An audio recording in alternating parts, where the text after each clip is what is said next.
አንድ ደጋሚ አንተ ላይ ድግምት ሊሰራ ዘንድ ካንተ የሆነ ነገር ያስፈልገዋል ወይ ጥምጣምህ ወይ ፎቶህ ወይ ልብስህ ወይ ጫማህ ወይ የሰውነትህ ወይ ላብህ ሊያገኝ ይገባል ዝም ብሎ አይደለም ድግምት የሚሰራው ልብሳችንን ተጠቅመው ጥላቶቻችን ሊያጠቁን ይችላሉ ልብሳችንን የትም መጣል የለባቸው ጥምጣማችንን ተጠቅመን ሊያጠቁን ይችላሉ ጥምጣማችን ወይትም መውደቅ የለበትም والله ፎቶአችን እንደቀልድ አድርገዋል ፎቶ ተነስታችሁ አታስቀምጡት ሸሪዓው እኮ ሱብሃንአላህ ብንከተለው والله ስልኩ ላይ ፎቶ እዛ ፎቶ ላ እንዳትሳሳቱ ሸሪዓው ከመከልከሉ በተረፈ ደግሞ ያንን ተጠቅመው ጥላቶቹ ያጠቋቸዋል ያያችሁት ፎቶአችንን ካገኙ በዛ ድግምት ይሰሩበታል በዛ ድግምት ተሰርተው ከሚስታችን ጋር ከወዳጃችን ጋር ከንብረታችን ጋር መጥፎን እንድንሰራ ሰዎችን እንድንጠላ በፈለጉት ሁኔታ ያደርጉብናል ያያችሁት አይደል ጥንቁቅ መሆን አለብን ለነብዩም እስኪ የነብዩን ነገር የሆነ ነገር ያስፈልገኛል አላቸው ማበጠሪያ ተመጣለት አሰጠረ ለማድረግ ነው በጋውይ ላይ ብትገቡ ታገኙታላችሁ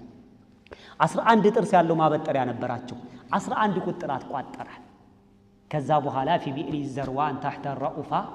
አስቀመጠው ይላሉ ያው ነብዩ ታመሙ ወደ 6 ወር ኢማሙ አልበጋዊ ላይ ምን ይላል ሚስታቸውን ሳይገናኙ የተገናኙ ይመስላቸዋል ተመልከቱ አንድ ነገር ሰርተው ያልሰሩ ይመስላቸዋል ማን አሽራፍ المرسلين ነብዩና ሰለላሁ ዐለይሂ ወሰለም ተመልከቱ አያችሁት እኔና አንተማ ደካማው ተው የዚህን ጊዜ በመጨረሻ ያው አላህ ሊያድናቸው ሲፈልግ በህልማቸው አሳያቸው ነጅብሪል ሚካኤል መጡ ወይም ሁለት መላእክቶች መጡ አንድ ከላይ አንድ ከታይ ይሄ ሰውዬም ሆኖ ነው ድግምት ተደርጎበት ድግምት ያደረገበት ማን ነው ይሄ የሚባል ሰውዬ ድግምቱ ያለው አሁን የት ነው ዝዝ ቦታ ላይ ከዛ ጧት ሲነሱ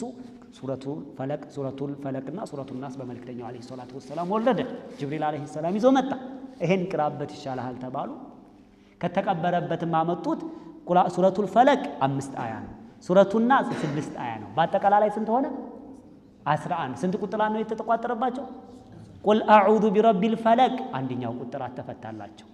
من شر ما خلق ሲቀሩ ሁለተኛው ومن شر غاسق اذا وقب ሶስተኛው ومن شر النفاثات في العقد አራተኛው ومن شر حاسد اذا حسد አምስተኛው قل اعوذ برب الناس ስድስተኛው ملك الناس ሰባተኛው إله الناس ስምንተኛው من شر الوسواس الخناس ዘጠነኛው الذي يوسوس في صدور الناس አስረኛው من الجنة والناس 11ኛው እንደው